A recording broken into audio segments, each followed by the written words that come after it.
Now, 9 tiny habits that keep your legs strong after 70, even if you're not very active. Edith Carter sat by the window, her knitting needles clicking rhythmically as she watched the neighborhood kids play soccer outside. At 73, her days of running and chasing after a ball were long gone. Yet, despite spending much of her time seated, Edith still had legs as strong as ever. Her neighbor Mabel shuffled into the room, leaning heavily on her cane. "I don't know how you do it, Edith," Mabel said, easing herself onto the sofa. "You're the same age as me, but you move like you're 20 years younger." Edith chuckled, setting down her knitting. "Oh, it's no secret. Just a few tiny habits that keep my legs strong. Nothing fancy." Mabel's eyes lit up. "Like what?" Edith leaned forward, counting off on her fingers. "First, every morning before I get out of bed, I do 10 ankle circles in each direction. Gets the blood flowing and wakes up the muscles."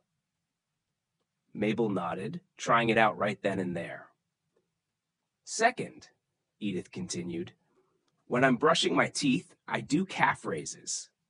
Just lift my heels off the ground and hold for 5 seconds, then lower. Easy enough to do while you're standing still." Mabel smiled. "That's clever. And when I'm watching TV, I sit on the edge of the couch and do leg extensions," Edith said, extending one leg straight out and holding it for a few seconds. "It keeps my quads and knees strong." Mabel frowned. "But what about when you're just sitting there, like now?" Edith grinned. "Ah, that's the fourth habit. I do seated marches. Just lift one knee at a time, like you're marching in place. You wouldn't believe how much it helps circulation." Mabel gave it a try, lifting one knee, then the other. "Oh, I can feel it already." Edith winked.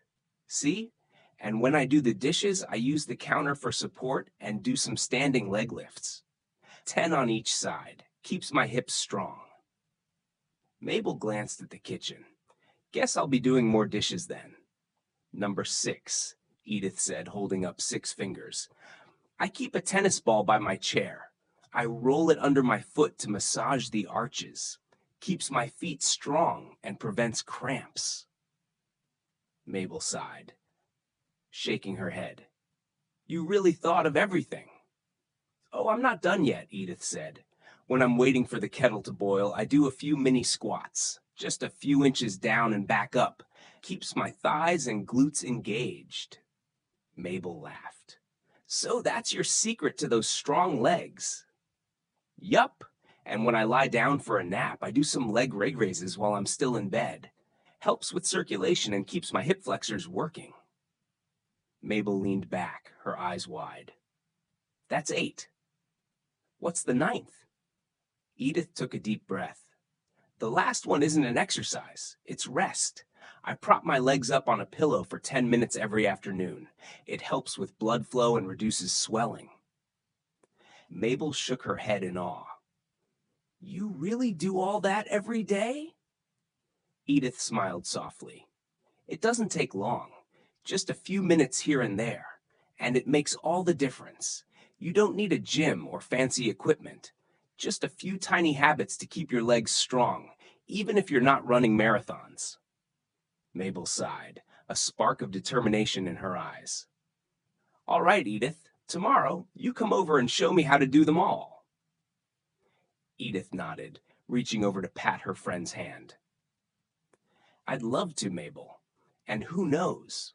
Maybe by next week, we'll be the ones out there playing soccer with those kids." "Would you like me to continue, adjust anything, or wrap it up differently?" "Certainly. Here is an additional 500-word continuation of the story." The next morning, Mabel was up earlier than usual. Sunlight filtered through her curtains, casting a warm glow on the room. She took a deep breath and swung her legs over the side of the bed, remembering Edith's first habit.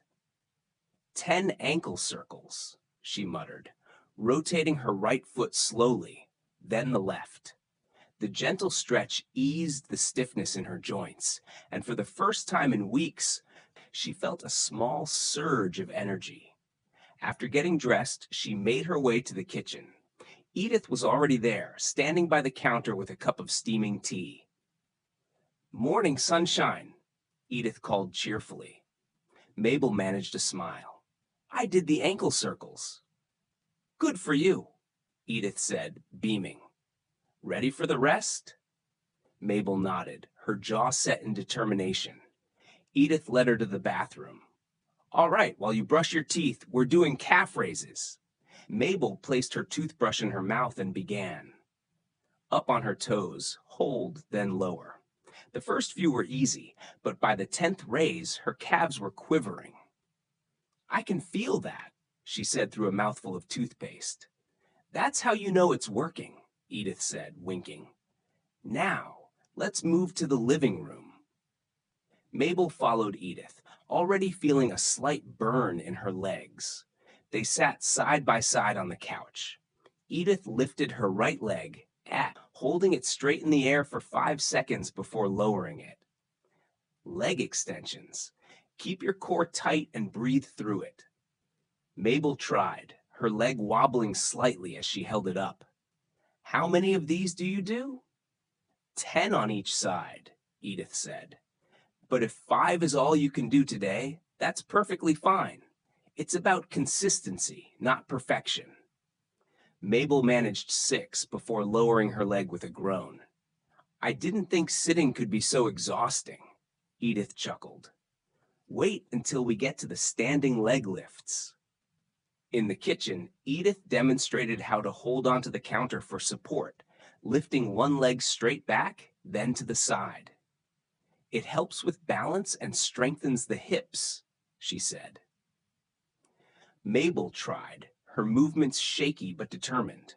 Afterward, Edith handed her a tennis ball. "Roll this under your foot while we chat. It's great for circulation and preventing cramps." Mabel rubbed the ball back and forth under her foot, the pressure soothing her aching arches. "You really do this every day?" "Every single day," Edith said, nodding. "And you know what? It keeps me feeling like I can still do things." That's the real secret, Mabel.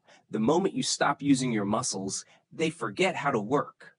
But tiny habits like these keep them awake. When the kettle whistled, Edith grabbed 2 mugs and handed one to Mabel. "Now, while we wait for the tea to steep, we do mini squats, just a few inches down and back up." Mabel hesitated, eyeing the counter for support. "I might fall." "That's okay," Edith said gently. "Hold on to the counter. Go as low as you're comfortable. The key is just to move." Mabel took a deep breath and bent her knees slightly. It wasn't much, but it was something. By the 5th squat, her thighs were burning, but her face was glowing with pride.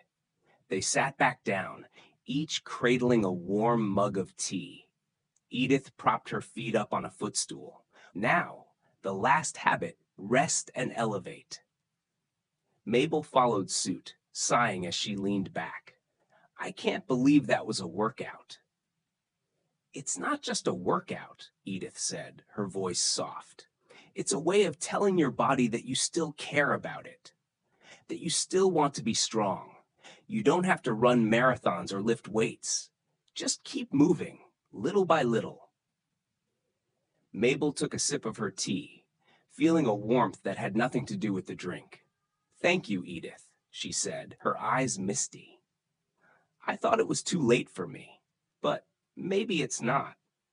Edith reached over, squeezing her friend's hand. "It's never too late, Mabel. As long as you're still breathing, there's still time to get stronger." Mabel nodded, a smile breaking through her tears. For the first time in years, she felt hopeful, not just about her legs, but about her life. Would you like me to add anything further, adjust the ending, or develop another aspect of the story?